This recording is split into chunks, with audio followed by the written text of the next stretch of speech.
Bien, mes chers collègues, le quorum étant atteint, je vais déclarer ouvert la troisième séance de cette mandature, troisième séance du Conseil municipal, au cours duquel nous allons discuter d'un point important qui est celui du ou des budgets. Et donc, comme la soirée va être longue, je vais commencer tout de suite, si vous le voulez bien, en commençant par faire la désignation d'un secrétaire de séance. Je vous propose notre Benjamin, monsieur Charpentier, si tout le monde est d'accord, et si lui-même accepte cette lourde tâche. Donc, monsieur Charpentier est donc secrétaire de séance. Dans le conseil municipal où il y a la discussion donc, du compte administratif, on doit élire un président donc, de séance, puisque moi je ne pourrai pas présider donc, cette séance. Je vous propose donc, comme on le fait d'une manière traditionnelle, notre doyen, qui est M. Gachet, mais qui est absent aujourd'hui, donc ce sera celle qui va le suivre. Et je vous propose donc d'élire comme présidente de séance Mme Cardinès. Y a-t-il des gens qui sont contre, qui s'abstiennent? Donc Mme Cardinès va présider cette séance. Je vais lui demander donc de venir à côté de moi.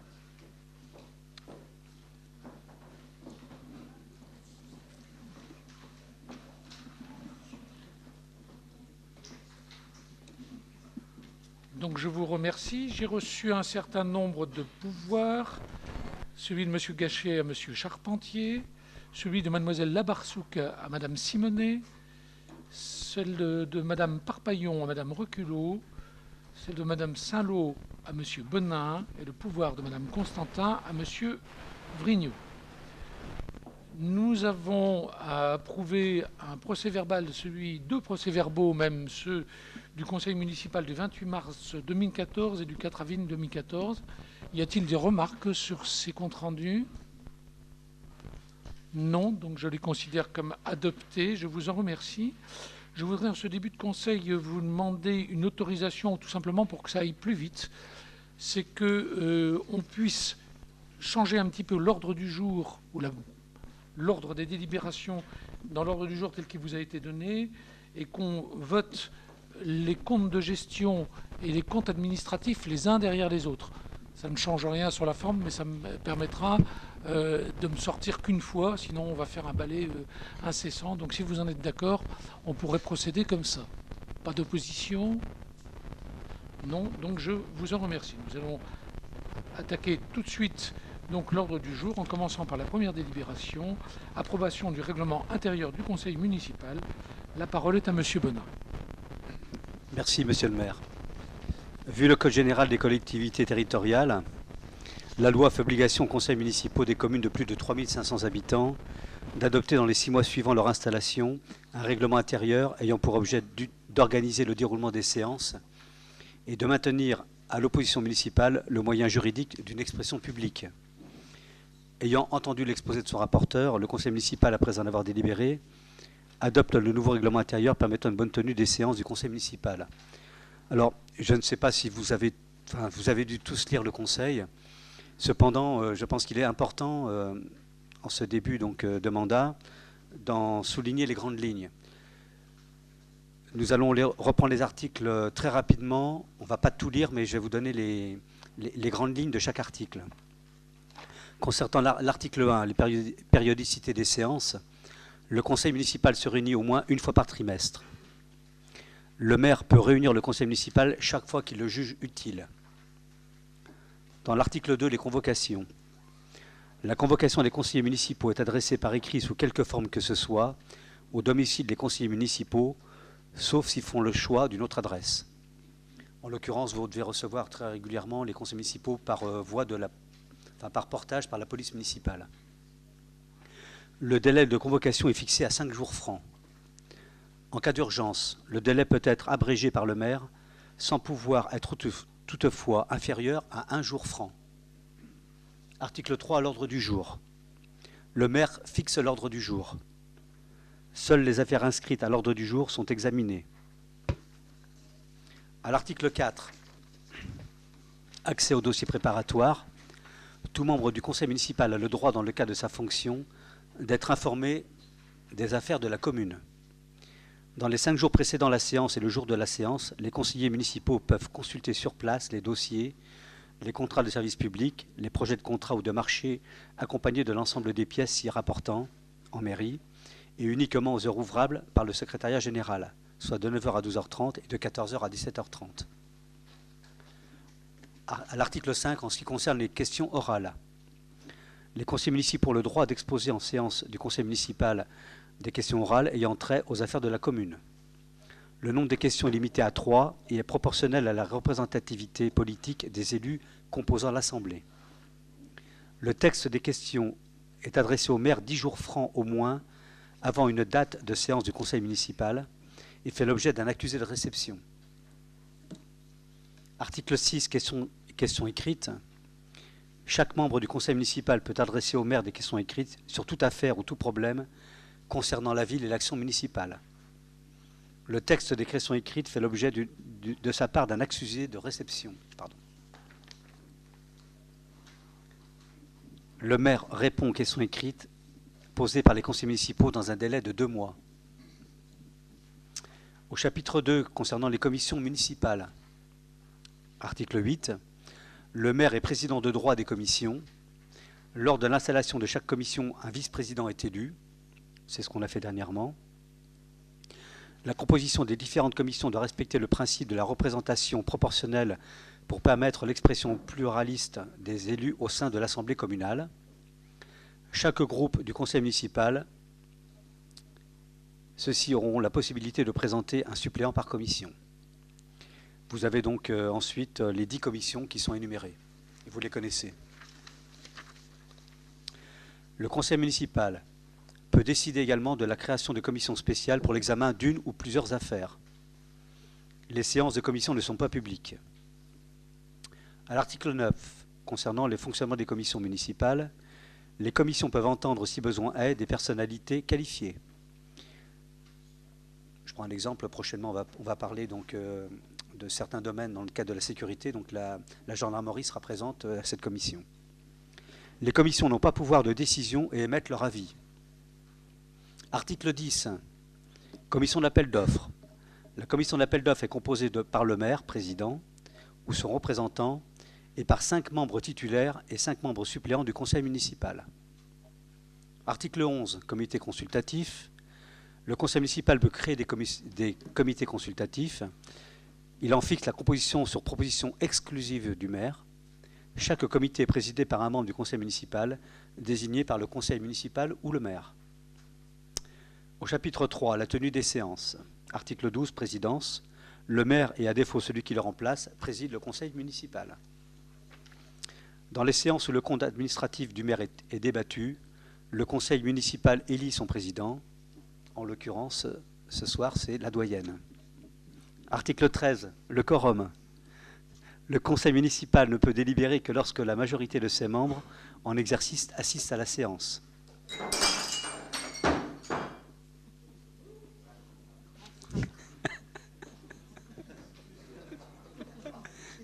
Ce n'est pas un attentat. Qui casse-paye, ouais.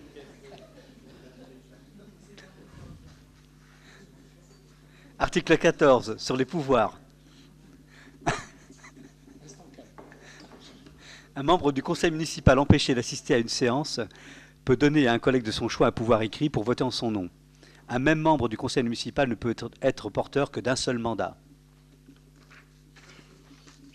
Article 16. Accès et tenue du public. Les séances des conseils municipaux sont publiques, bien sûr. Le public présent doit garder le silence. Et le maire peut faire expulser de l'auditoire ou arrêter tout individu qui trouble l'ordre.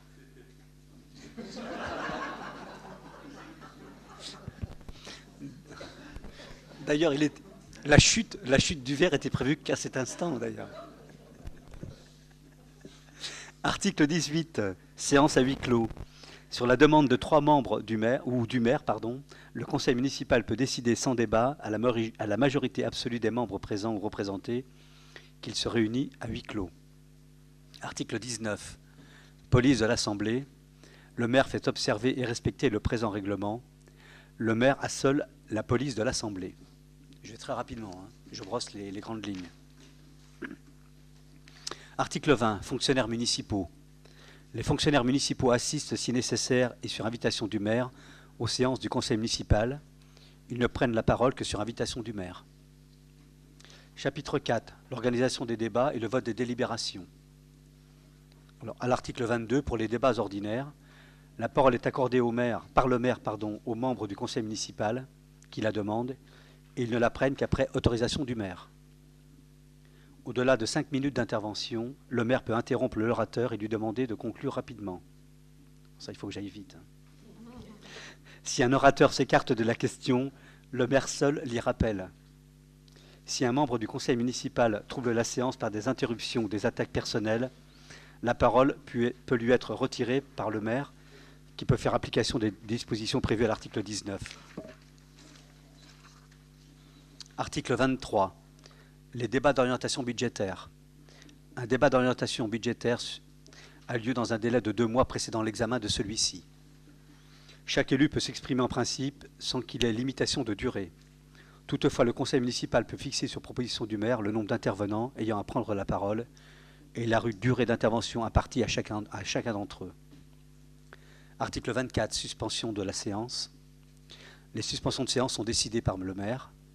Ils mettent aux voix toute demande de suspension de séance formulée par au moins 5 membres du conseil municipal et il en fixe la durée.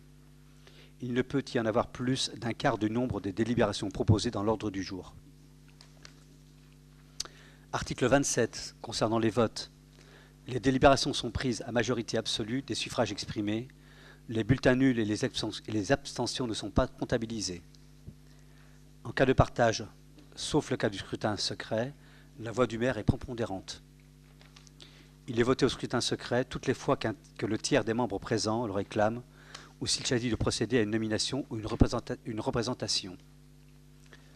J'en termine donc avec l'article 29, enfin l'avant-dernier article, pardon. Les constitutions des groupes. Les membres du conseil municipal peuvent constituer un groupe par déclaration adressée au maire et signée par tous les membres du groupe. Un groupe doit être composé d'au moins 3 membres. Et enfin, l'article 31, concernant les modifications du règlement intérieur. Des modifications au présent règlement peuvent être en outre proposées par le maire ou être sollicitées par la moitié des membres du conseil municipal. Merci de votre attention. Si vous avez des questions. Oui, je voulais juste revenir sur l'article 16 et en profiter pour poser une question. Je vois que M. Pubert est assis derrière M. le maire, donc je voulais savoir s'il a une fonction particulière maintenant au sein de la mairie.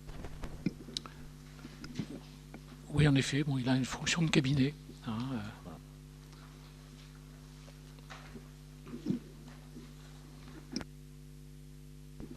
D'autres remarques ?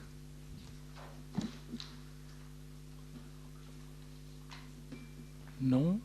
Donc on va soumettre ce règlement intérieur à votre vote. Y a-t-il des gens qui sont contre ? Qui s'abstiennent ? Qui est pour ? Unanimité, donc je vous en remercie. Deuxième délibération, renouvellement de l'aide financière attribuée dans le cadre de l'Ecopass. Ça va être traité par Madame Simonet. Merci, Monsieur le maire. Monsieur le maire informe le conseil municipal de la nécessité de délibérer sur l'attribution de cette aide pour l'année 2014. Nous l'avions déjà fait pour les années précédentes, donc on ne va pas changer grand-chose, bien évidemment. Il s'agit d'une aide forfaitaire globale de 3 000 € attribuée à hauteur de 5 000 € par la commune et de 5 000 € par le Conseil général de Vendée.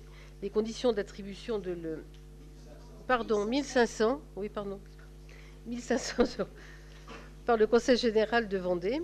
Les conditions d'attribution de l'aide de l'Ecopass sont inchangées. Il faut donc répondre au plafond de ressources, PLS pour une accession directe et PSLA, donc c'est l'accession, location-accession, PSLA, pour une accession sécurisée.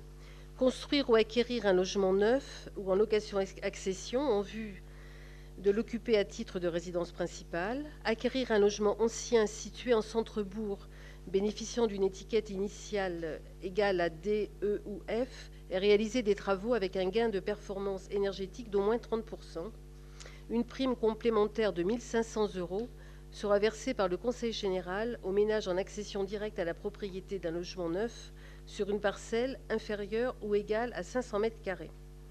L'aide du Conseil général est conditionnée au versement par la commune ou la communauté de communes du lieu d'implantation d'une prime de 1 500 € minimum.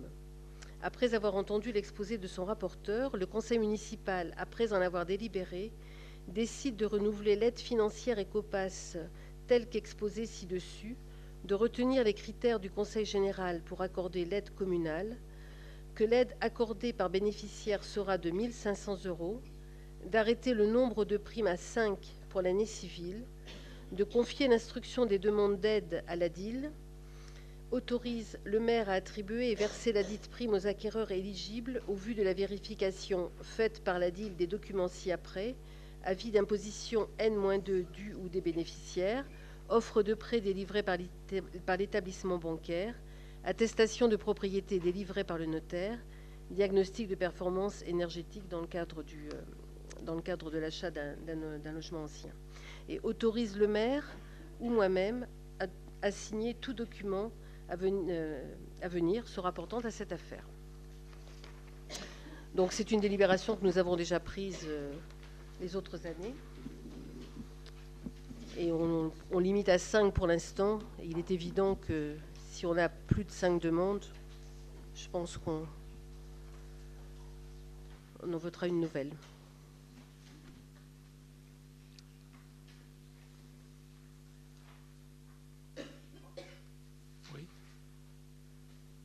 Non, c'était juste pour passer le papier, c'est ça? Ah, d'accord. Y a-t-il des remarques, des questions?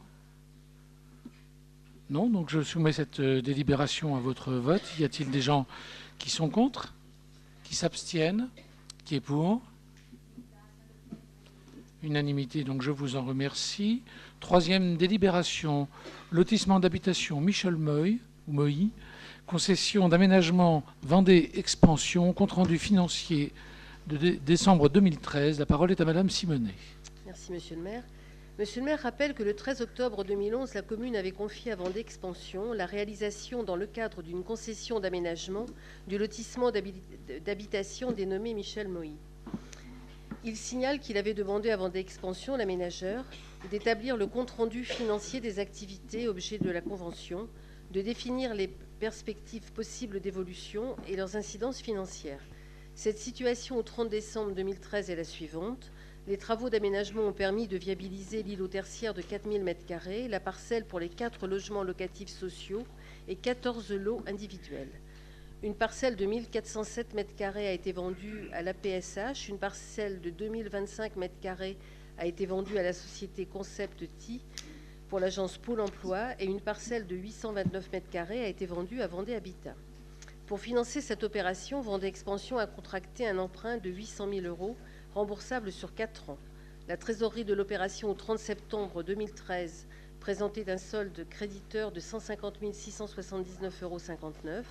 Après avoir entendu l'exposé de son rapporteur et pris connaissance du rapport établi par Vendée Expansion, le conseil municipal, après en avoir délibéré, accepte premièrement le compte-rendu financier qui lui a été présenté en application de l'arrêté 5.2 de la loi 83 alinéa 597 du 7 juillet 1983, de l'article L.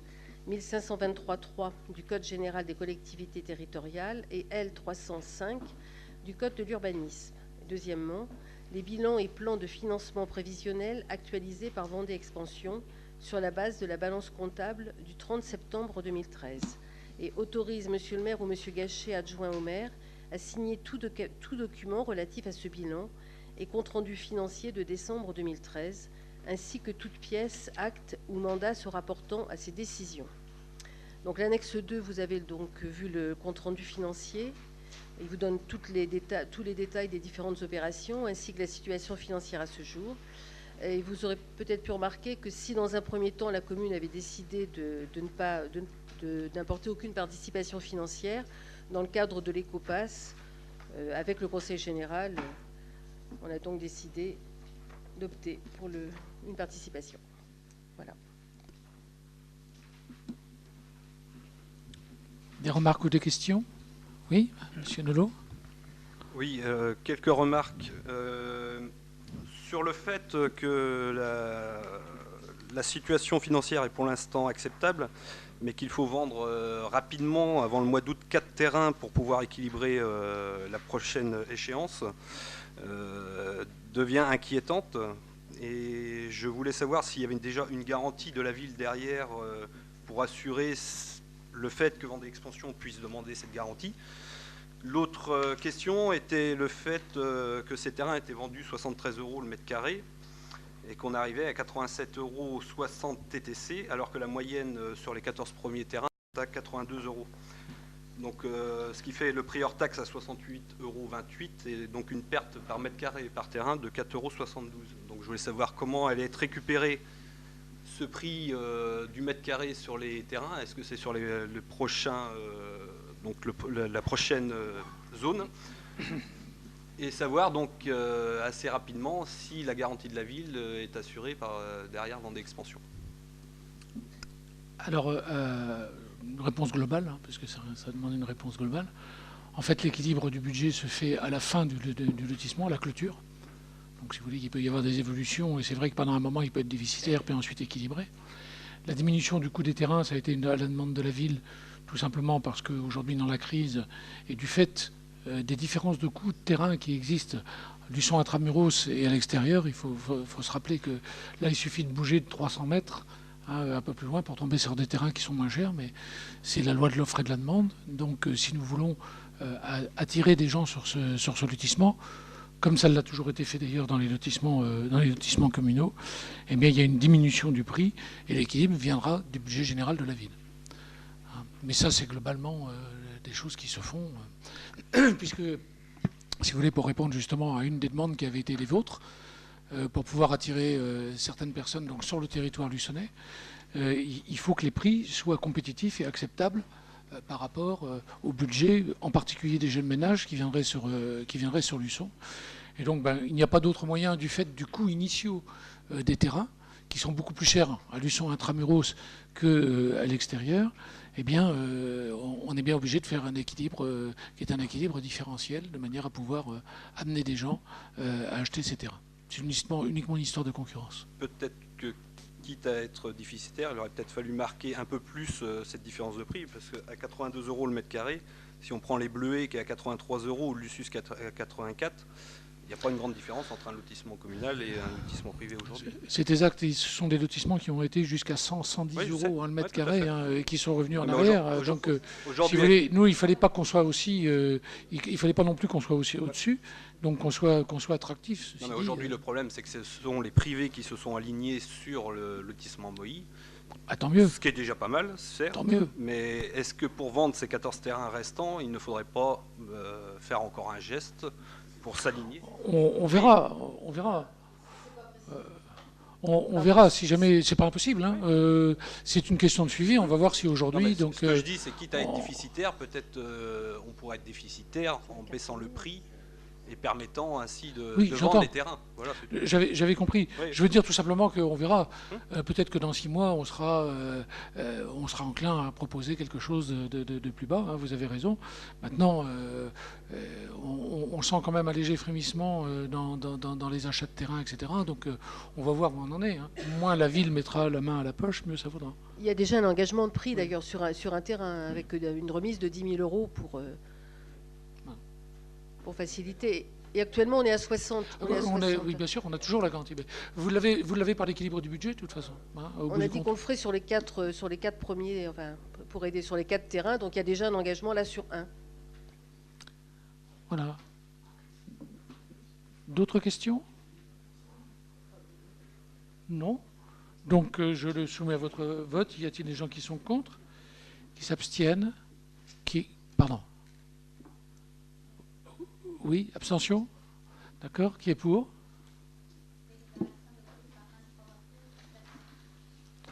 Donc 23 pour, 6 abstentions. Je vous en remercie. Nous allons passer à la 4e délibération. Inscription des sentiers, les guiffettes et les charrières au plan départemental des itinéraires de promenade et de randonnée. Ce sujet va être traité par M. Bonin. Merci. Après avoir pris connaissance des articles de la loi de décentralisation de juillet 1983, du Code de l'environnement et du décret de février 1986 relatif au transfert des compétences au département en matière d'itinéraires, de promenade et de randonnée, ainsi que la circulaire d'août 1988, ayant entendu l'exposé de son rapporteur, le Conseil municipal, après en avoir délibéré, émet un avis favorable pour solliciter auprès de Monsieur le Président du Conseil général de la Vendée l'inscription au PDI-PR des sentiers, les guifettes et les charrières. Projetés sur le territoire de la commune et définis par le plan du tracé du sentier reporté sur l'extrait de carte au 1/25 millième, le tableau descriptif du tracé fourni par la communauté de communes du Pays Né de la Mer. Accepte en particulier son accord à l'inscription au PDI-PR des propriétés privées de la commune et chemins ruraux recensés dans le tableau descriptif du tracé. Indique que l'itinéraire sera référencé au PDI-PR comme itinéraire pédestre. Autorise le balisage des itinéraires empruntant les chemins selon les recommandations faites par le comité départemental de la randonnée pédestre de Vendée. S'engage à conserver aux chemins retenus sur son territoire leur caractère public et ouvert. S'engage à maintenir la libre circulation des activités ci-dessus désignées. Également à rechercher en accord avec la communauté de communes un itinéraire de substitution en cas d'aliénation ou de suppression d'un chemin rural inscrit au PDI-PR et à procéder à son aliénation ou à sa suppression du PDI-PR dans le respect de la loi de juillet 1983. À faire assurer un entretien régulier, au moins une fois par an, pour permettre le passage des randonneurs et favoriser la continuité des tracés. À faire assurer un entretien régulier du balisage par un suivi bisannuel, ceci pour garantir le balisage du ou des itinéraires submentionnés. Il s'engage à préserver l'attrait touristique et paysager du sentier, ainsi que son caractère initial. Pour les tronçons de l'itinéraire situés sur les propriétés ne faisant pas partie du domaine privé communal ou départemental. Autorise Monsieur le maire ou Monsieur Daniel Gachet, adjoint au maire, à signer là où les conventions de passage et à les transmettre à Monsieur le Président de la communauté de communes et au Conseil général pour signature. Autorise Monsieur le maire ou Monsieur Daniel Gachet, adjoint au maire, en cas de vente ou de changement de locataire, à informer la communauté de communes pour solliciter le nouveau propriétaire ou le nouveau locataire pour signer cette nouvelle convention. Celle-ci sera transmise à Monsieur le Président du Conseil général pour signature. Et autorise Monsieur le maire ou Monsieur Daniel Gachet, adjoint au maire, en cas de suppression d'une convention de passage, à informer la communauté de communes pour rechercher un passage de substitution afin de maintenir la continuité de l'itinéraire. Et autorise la diffusion et l'exploitation des données cartographiques et numériques par le SIG départemental. Vous avez donc les plans en annexe, 3 et 4. Donc ça concerne, comme on vous le précise, donc bien sûr les guifettes, donc c'est le tour du domaine des guifettes, et puis les charrières.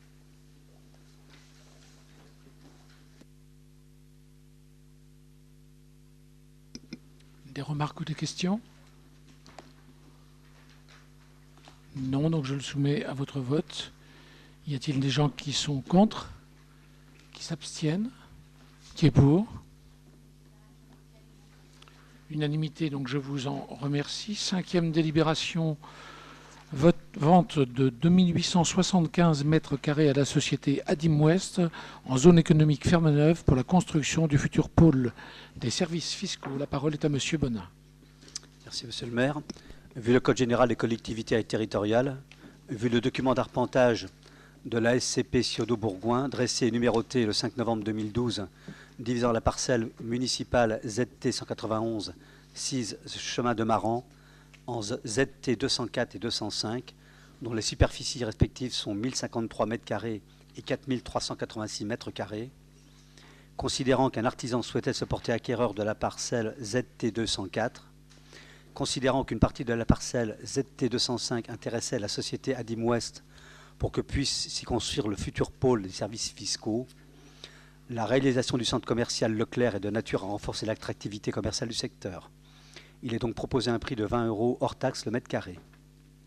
Vu la délibération B6310 du 12 novembre 2013 autorisant notamment la vente du terrain au prix de 20 € hors taxe le mètre carré, vu l'avis de France Domaine du 4 novembre 2013, vu le permis de construire, ayant entendu l'exposé de son rapporteur, le conseil municipal, après en avoir délibéré, autorise conformément au plan de division établi par SELARL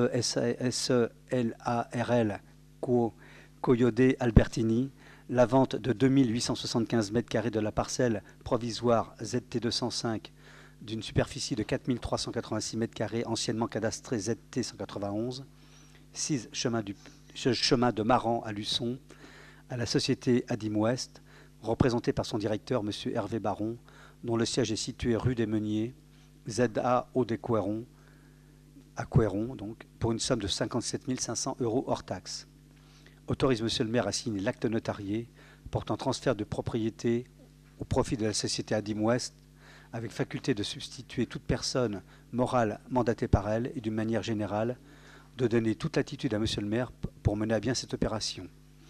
Décide de l'imputation de la recette sur le budget lotissement en cours. Des questions ou des remarques? Oui, M. Nolot? Encore moi. Oui, nous regrettons le départ d'un service public encore dans une zone commerciale, artisanale et de service.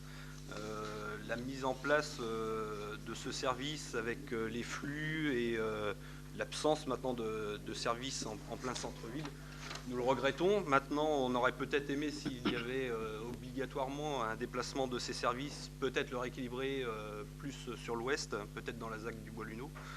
C'est votre décision, on fera avec, mais on regrette ce déplacement et de plus on regrette la recette locative qu'il y a derrière. Je crois qu'il y a 260 000 € de recettes annuelles. C'est dommage qu'un privé récupère cette recette. Voilà. Alors en fait, on n'avait pas trop le choix. Pourquoi? Parce que vous savez que l'État a décidé de faire une politique de guichet unique. Cette politique de guichet unique fait que les impôts et les trésoreries se rapprochent. Or, du fait des normes qui sont imposées par l'État lui-même, les bâtiments dans lesquels ils étaient à l'heure actuelle donc, ne pouvaient pas être transformés, ne permettaient pas donc, de regrouper donc, ces deux services. Nous avons cherché la possibilité de pouvoir le mettre dans un bâtiment qui soit en effet plus central. Donc il n'y en avait pas. La menace était purement et simplement de transférer ces services sur La Roche-sur-Yon, et donc qui quitte complètement. C'était le trésorier payeur qui l'a dit, monsieur. C'est le trésorier payeur qui l'a dit. J'ai même des écrits là-dessus. Donc oui. Enfin non, mais à l'époque c'était le trésorier payeur, parce que bon, c'est quelque chose qui est dans les rouages depuis longtemps. Donc le trésorier payeur l'avait dit, elle l'a même écrit. Donc nous devions le conserver, comme on se bat toujours pour les services publics, donc sur le territoire de Luçon. Et c'est la raison pour laquelle donc, nous avons fait cette opération, nous avons accompagné cette opération entre un privé et l'État, ce qui permettrait de garder donc, ces services sur la ville de Luçon. Si on les a mis dans une zone industrielle, c'est aussi parce que justement les entreprises se servent beaucoup de ce type de services. Dernier petit point, aujourd'hui les bâtiments dont vous parlez vont être réaffectés à des services qui sont des services donc, publics, et en particulier pour avoir une meilleure lisibilité, une meilleure accessibilité donc, du public aux différents services communaux. Nous avions aujourd'hui des services communaux qui étaient disséminés à l'intérieur de la ville. Nous allons faire nous aussi une politique donc, de guichet unique en regroupant donc, ces différents services sur un même lieu. Ce qui va nous permettre d'ailleurs de pouvoir réaliser un certain nombre d'immobiliers et de pouvoir remettre en état donc, les bâtiments et aux normes actuelles des bâtiments dont nous parlons à l'heure actuelle, ce qui aurait eu un coût d'investissement assez élevé et qui n'aurait jamais été amorti par les loyers dont vous parliez tout à l'heure. Donc au bout du compte, d'une situation qui est une situation assez tendue, nous arrivons plutôt à enterrer une situation positive, ce qui me semble plutôt de bonne augure pour la ville de Luçon et pour ses habitants. D'autres remarques et d'autres questions? Non, donc je le soumets à votre vote. Y a-t-il des gens qui sont contre? Qui s'abstiennent? Qui est pour?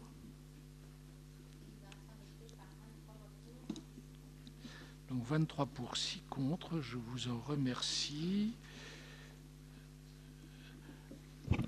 Sixième délibération. Vente de 1144 mètres carrés à M. Stéphane Remeau, expert comptable à Luçon, et où toutes les personnes morales dont M. Stéphane Remeau est gérant et actionnaire majoritaire. La parole est à M. Bonin. Merci, monsieur le maire. On est toujours, bien sûr, dans la même zone, hein. Je pense que tout le monde situe la zone, il n'y a pas de souci. Sinon, on peut vous montrer les plans. Nous les avons. Donc, on est toujours, bien sûr, dans le même secteur, hein. C'est vers le chêne vert, et vers la maison de l'enfance, en fait. Vu le Code général des collectivités territoriales, la commune de Luçon est propriétaire des parcelles cadastrées ZT 199 et ZT 185, dont les superficies respectives sont de 25 638 m² et de 3 434 m², 6 chemins de Maran. Ce terrain est classé en zone UE au PLU, modifié et approuvé le 30 mai 2008. Vu le projet de division de ces parcelles établi le 4 février 2014 par la SCP Ciodo-Bourgoin, vu l'avis de France Domaine en date de février 2014, M. Stéphane Remeau, expert comptable à Luçon, et ou toute personne morale dont M. Stéphane Remeau est gérant et actionnaire majoritaire, ayant confirmé par courrier en date du 13 mars 2014 son souhait d'acquérir un terrain de 1143 m² avant bornage, situé à cheval sur la parcelle ZT 199 et ZT 185.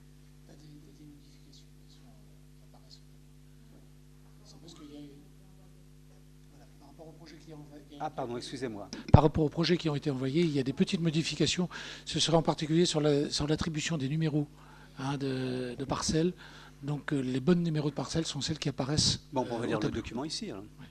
Donc je reprends, vu le document d'arpentage numéro 1976T, dressé le 16 avril 2014 par l'SCP Ciodo-Bourgoin, vérifié et numéroté le 22 avril 2014 par les services du cadastre, ayant entendu l'exposé de son rapporteur, le conseil municipal, après en avoir délibéré, autorise la vente de 1144 m² de parcelles cadastrées ZT 209 de 373 m² et ZT 206 de 771 m², conformément au document d'arpentage numéro 1976T, dressé le 16 avril 2014 par la SCP Ciodo-Bourgoin, vérifié et numéroté le 22 avril 2014 par les services du cadastre, 6 chemin de Maran, zone ferme-neuve, réglementée en UE, au profit de M. Stéphane Remeau, expert comptable à Luçon, et où toute personne morale dont M. Stéphane Remeau est gérant et actionnaire majoritaire au prix de 20 574 € hors taxe.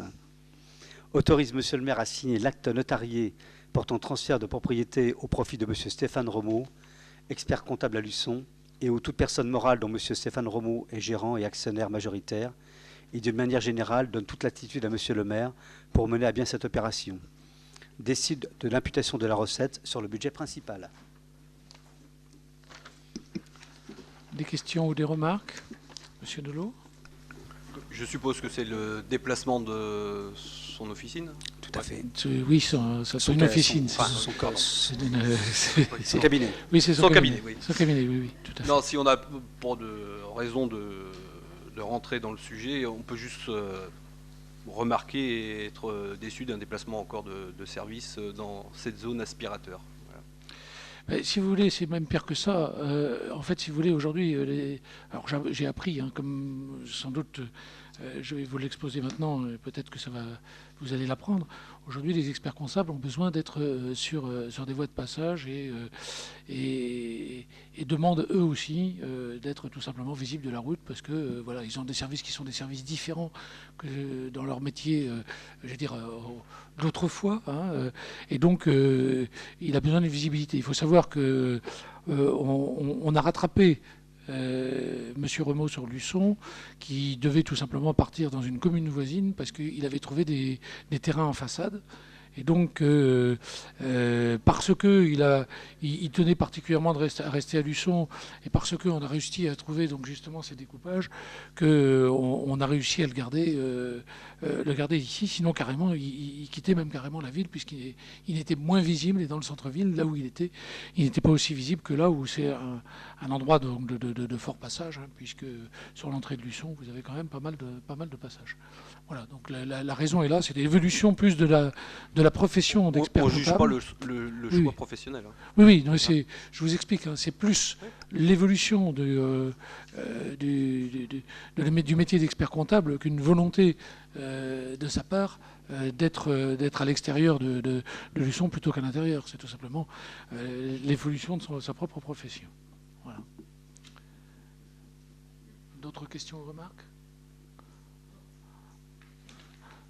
Donc je le soumets à votre vote. Y a-t-il des gens qui sont contre, qui s'abstiennent, qui est pour? Unanimité, donc je vous en remercie. Vente de 2 parcelles d'une superficie totale de 962 mètres carrés au consort Favreau, propriétaire du restaurant Le Chêne Vert. La parole est à Monsieur Bonin. Merci Monsieur le maire. Donc c'est un terrain qui jouxte bien sûr le restaurant du Chêne Vert. Vu le code général des collectivités territoriales, la commune de Luçon est propriétaire des parcelles cadastrées ZT 166 et ZT 187, dont les superficies respectives sont de 754 mètres carrés et de 208 mètres carrés, 6 chemins de Maran, zone Ferme-Neuve. Ces parcelles sont classées en zone UE au PLU, modifiées, approuvées le 30 mai 2008.